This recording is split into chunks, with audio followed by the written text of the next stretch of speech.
When President Marcos said in his interview with Bloomberg that he is worried that his policies may be reversed if Vice President Sara Duterte succeeds him, what specific actions, ma'am, or statements or policy positions of the Vice President is he referring to as the basis for that concern? Sa kanyang panayam ay yan lamang po ang kanyang binanggit. Pero makikita po natin, sa ngayon, it appears nowadays that the President and the Vice President do not share the same views. Unahin po natin. Ang Pangulo po ay pinaglalaban ng karapatan ng bawat Pilipino at interes ng Pilipinas sa West Philippine Sea. Nandiyan po ang Pangulo na aksyon, hindi bakasyon. Pangatlo, hindi po siya ang Pangulo o isang liderato na naninira at nagbabanta sa buhay. Pinapahalaga niya po ang buhay ng bawat Pilipino at wala po siyang kilalang assassin. At hindi rin po niya kinukonsinte ang fake news. So, marami po silang pagkakaiba. At pinapapanagot. Ang dapat na managot, lalong-lalo na yung patungkol sa ghost projects at sa flood control mess na hindi nangyari noong nakaraang administrasyon. Just a follow-up, yun po ba yung mga specifically na pinangangambahan ng Pangulo na baka maging polisiya kung sakaling siya po ay mag-succeed? Wala siyang particular na sinabi. Pero, malalaman natin sa kanyang interview na ang gusto niya ang mangyari ay managot ang dapat na managot.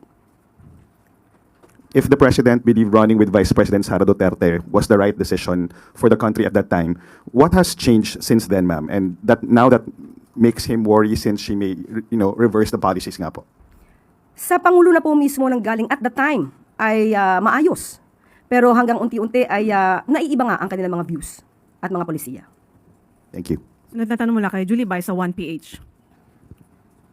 Yung reaction po ni Congressman Pulong doon sa nasabi ng Pangulo na he's worried that Sara Duterte admin would reverse policies. Ang sabi po ni Kong Pulong, without Sara Duterte, you would not have won by the margin that you did. Bakit daw po ngayon parang pinapalabas ng Pangulo na siya lang yung may ambag sa mandato na binibigay ng taong bayan? Yun lang sinabi niya? Yun po yung isa sa sinabi niya. So may susunod ka pang tatanong? Yes. Okay. Unang-una, unity team sila. Hindi mo pwedeng sabihin na ito ay dahil lamang kay Pangulo Marcos Jr. o dahil lamang kay Vice Presidente. Unit team. Ibig sabihin, nagkaisa sila. Ngayon, bakit ibinibigay lamang sa Pangulo ang mandato?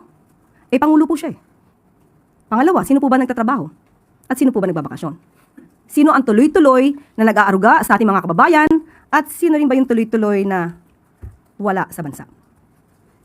Isa pa po sa sinabi niya, tinatanong po ni Congressman Pulong ang Pangulo, malapit na po yung SONA, baka daw po pwedeng isa-isahin yung mga nagawa niya, naramdam ng Pilipino kasi hindi daw po standing ovation sa batasan yung magde-decide ng tagumpay ng Pangulo, kundi yung mga Pilipino na naghihintay pa rin daw po ng mga pinangako niya. Comment po from Palace. Unang-una, sana tanongin niyo po, kung makakausap niyo si Congressman Pulong Duterte, sana matanong niyo, siya ba ang gumagawa ng kanyang mensahe?